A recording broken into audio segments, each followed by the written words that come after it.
All right. So now, hopefully that was a point. Good point. I'm gonna go into this article, mestizo. All right, that's another controversial term you niggas pull out. All right, mestizo from Wikipedia. It says mestizo is a term traditionally used in Spain, Latin America, and the Philippines for people of mixed heritage or descent. In some countries, it has come to mean a mixture of European and Amerindian, while in others, such as Venezuela, mestizo means being mixed without specifying which admixture. Which really, that's what it does mean, because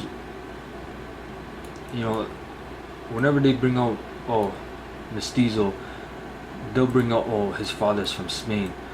They never bring out the fact that their mother could be from Spain, their father could be indigenous, man, because that was going on a lot too, man. You're not gonna tell me Jake's didn't pop no fucking white woman, man. That's been going on since fucking 3,000 years ago, man. Alright? So just because he's mestizo, that don't mean he's a friggin' Edomite on his dad's side. Alright? It can mean his dad's an Indian, indigenous, native, and his fucking mom's an Edomite. Alright? Which makes him what? An Israelite. Alright? Because the gene is from the father.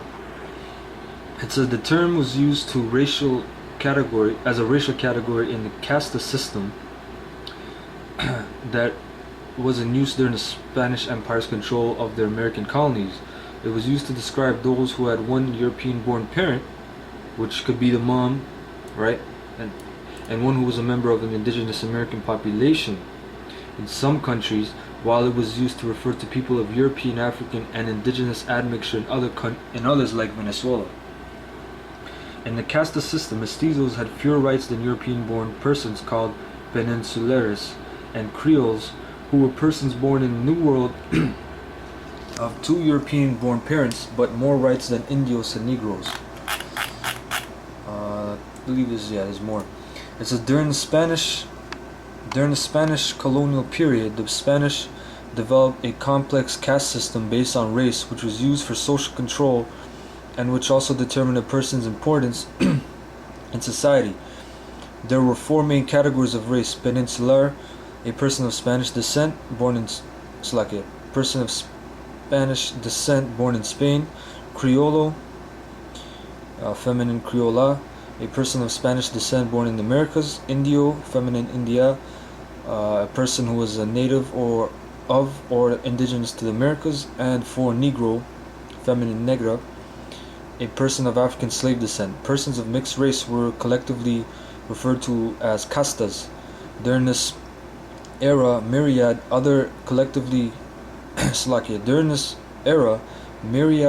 terms such as mulatto and zombo were used to differentiate racial mixtures. By the end of the colonial period in 1821, over 100 categories of possible variations of mixture existed. That's fucking madness, man. You tell me there's over 100 fucking terms, man. That's Isa. He's a play on words, man. That's why in the Apocrypha says believe not as many words, man. Don't you know that this is a fucking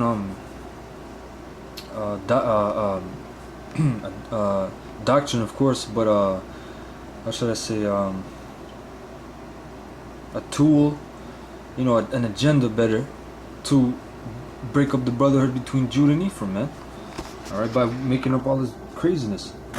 Alright, this little point here, it says many indigenous people left their traditional villages and sought to be counted as mestizos. Alright? Alright, so they're indigenous, but they left to try to be fucking Uncle Tom's, basically. Okay, that's what that's saying. To avoid tribute payments to the Spanish, many indigenous people, and sometimes those with partial African descent, were classified as mestizo if they spoke Spanish and lived as mestizos. So it don't matter. And this term is just a fucking throw around, man. It doesn't mean jack shit. Alright? Okay, Mexico, because a lot of niggas say, 90% of Mexico is not indigenous. I hear that crazy shit all the time, man. So it says the large majority of Mexicans can be classified as mestizos, meaning in modern Mexican usage that they identify fully neither with any indigenous culture nor with a particular non-Mexican heritage, but rather identify as having cultural traits and heritage incorporating elements from indigenous and European traditions.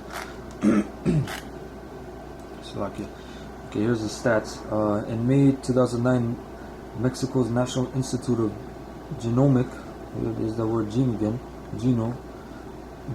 Genomic Medicine issued a report on a genomic study that involved 300 mestizos from the states of Guerrero, Sonora, Veracruz, Yucatan, Zacatecas, and Guanajuato. It says the study found that the mestizo population of these Mexican states were on average 55% of indigenous ancestry, followed by 41. So there's more indigenous ancestry. Alright, 41.8% of European and 1.8 African and 1.2 East Asian ancestry. Alright, I thought they were all fucking Asians because that's what you crazy ass people say. Alright, it says the study also noted that whereas mestizo individuals from the southern states of Guerrero were on average 66% of indigenous ancestry, those from the northern state of Sonora were about 61.6% of European ancestry. The study found that there were an increase in indigenous ancestry as one traveled towards the central and the more southerly states of the country, while the indigenous ancestry declined as one traveled to the northern states in the country, such as Sonora. It says, according to another study presented by the American Society of Human Genetics, Mexicans were found to be 58.96% European, 36.05 Amerindian, and 5.03 African. Sonora shows the highest European contribution, 70.63%, and Guerrero the lowest, 51.98%. In Guerrero, one also observes the highest Asian contribution, 37.17%. African contribution ranges from 2.8 in Sonora to 11.13 in Veracruz. 80% of Mexican population was classed as mestizo, Amerindian Spanish, which again could mean, in all cases, it doesn't mean the father is from Spain. All right, there's always obviously the possibility and the fact that the father was indigenous and the mother was from Spain. Okay. Alright, so that was it on that. I'm going to read this article, since you people say that Puerto Ricans or Edomites or whatever. It says this is from Cornelius P. Rhodes, right? He was an American doctor and pathologist who became infamous for allegedly performing deadly experiments on human beings. Now let's find out which human beings. Infecting cancer cells in the Puerto Ricans. Alright, let's see if the curses don't apply to them.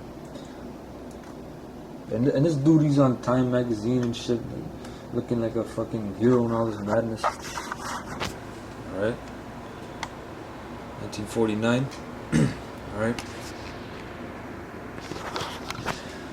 It says, it has been claimed that in 1931, while working for the Rockefeller Institute for Medical Research, now Rockefeller University, Rhodes deliberately infected several Puerto Rican patients with cancer cells. Accusations against him are based on a letter he wrote, which states, the Puerto Ricans are the dirtiest, laziest, most degenerate and thievish race of men ever to inhabit this sphere. They are even lower than the Italians. Sicilian niggas, alright? I have done my best to further the process of extermination by killing off 8 and transplanting cancer into several more. All physicians take delight in the abuse and torture of the unfortunate subjects. Alright, man, what shows these fucking devils, man? They don't give a shit about the Puerto Ricans, man. And this is a good case, you know why? Because the Puerto Ricans are the head tribe of the Northern Kingdom, which means they don't give a shit about all you. Alright, because they infected Gad with they gave them blankets full of smallpox, man. They used genetic warfare, biowarfare. Alright. Now we're gonna go to some scriptures. Alright. Go to the book of Hosea.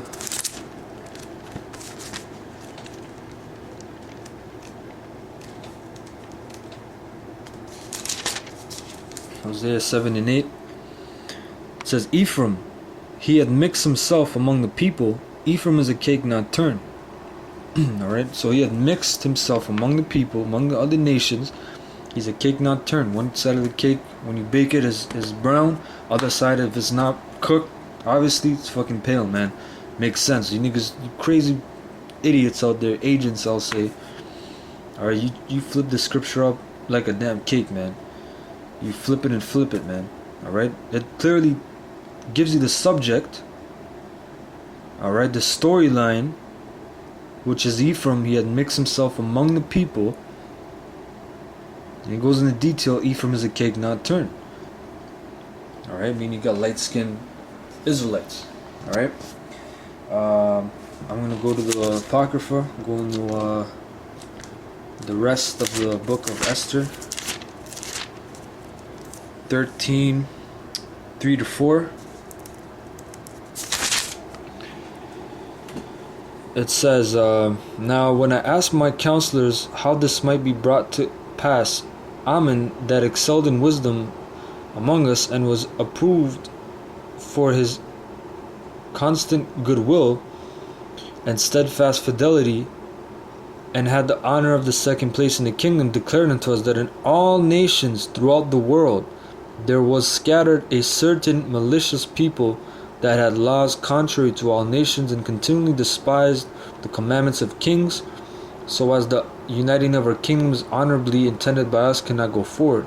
So he told us, in all nations, man, there's a people, man, which are the Israelites, the Jews. Okay. Let's go to the book of Baruch, same in the Apocrypha. Alright. Chapter 2 and verse 4. It says, Moreover, he had delivered them to be in subjection to all the kingdoms that are round about us, to be as a reproach and desolation among all the people round about, where the Lord has scattered them. Alright, and let's go again in the Apocrypha. A lot of scriptures in the Apocrypha. 2 Maccabees chapter 1 and 23. This is a prayer that the priests are singing.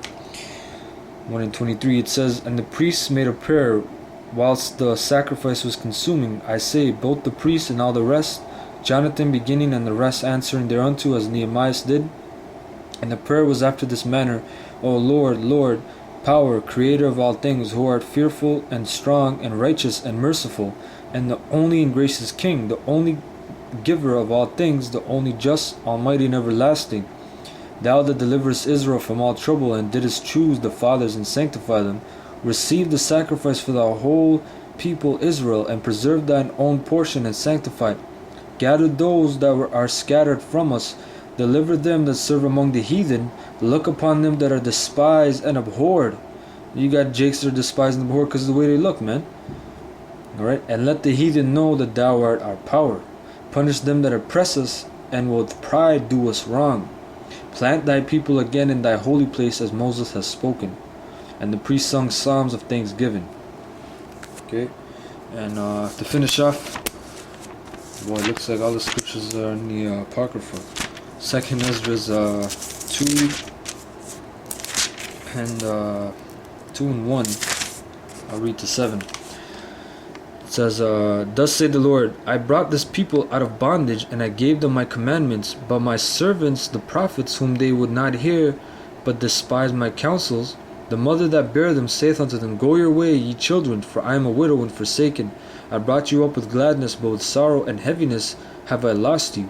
For ye have sinned before the Lord your power, and done that thing that is evil before him. But what shall I now do unto you? I am a widow and forsaken. Go your way, O my children, and ask mercy of the Lord, which the elect are doing right now. As for me, O Father, I call upon thee for witness over the mother of these children, which would not keep my covenant, that thou bring them to confusion, and their mother to a spoil, that there may be no offspring of them. Let them be scattered abroad among the heathen. Let their names be put out of the earth, for they have despised my covenant. Man, their names have been put out of the earth, man. Judah, Benjamin, Levi, Ephraim. Now they're known as Negroes, Puerto Ricans, natives. Which you niggas, man, you know, fuck you niggas anyway, man. You know? So, with that, I say all praises to Yahweh Bashem Yahushai, Barakatah Yahweh, Barakatah Yahushai. Double honors to the elders, great millstones. Shalom to the elect, and shalom.